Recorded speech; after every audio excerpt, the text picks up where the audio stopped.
I used to live in this shack, and here was the worst moments of my life. It was a total state of misery. The bed was just a piece of cardboard. The fridge was upon a piece of brick, and the fridge didn't even work. The stove, the pots, everything was on top of bricks, and only one burner of the stove was working. When it rained, the flood would be inside of the shack. And I started coming to the church with my wife, and I started making my chain of prayer. And that's where the campaign of Israel came along, and I was unemployed. And the pastor told me, you who don't have anything to sacrifice, you are going to build. You are going to find something to do, and you are going to build. And you are going to make this sacrifice, place it in this envelope, and on this day you are going to place it here on the altar. God gave me an idea. I took a wheelbarrow and I filled it with coconuts, and I started to sell coconuts. I would put the straw in it and give it to my clients, and I started generating my sacrifice. I would sell coconuts and buy more coconuts to sell, and making my sacrifice and placing it in the envelope. And I remember I placed all my strength into it. On that day, I was there to place my sacrifice on the altar. The next one came, and I kept making my sacrifice, generating my sacrifice.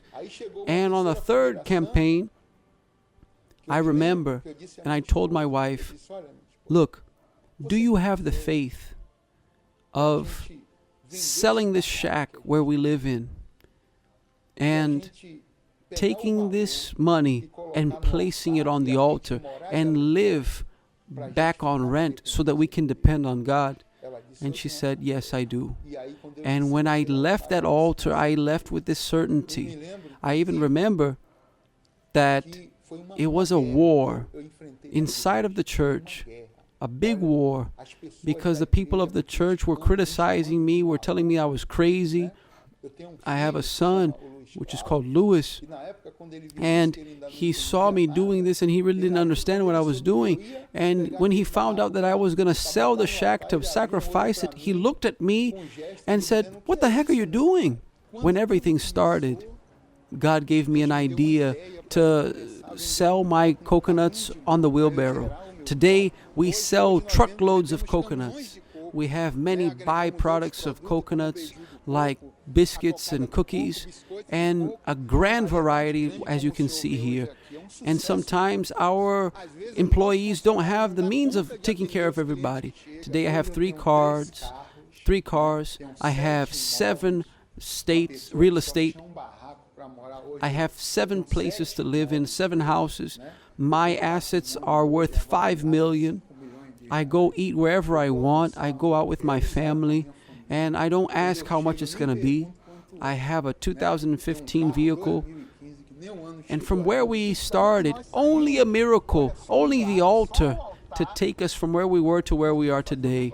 I have a project today of being the greatest tither of Bahia and afterwards of Brazil. If I hadn't done this craziness of sacrificing what I had, I would be behind. Because when I arrive in the church, after many years, I've seen people there that their lives, the way they arrived many years ago, it's the same thing. And my life has moved ahead. Why? Because they didn't do what I did. I had the faith of doing it. And today, my life is completely different. And I'm going to keep doing it because God has revealed to me that on the altar is the change of my life.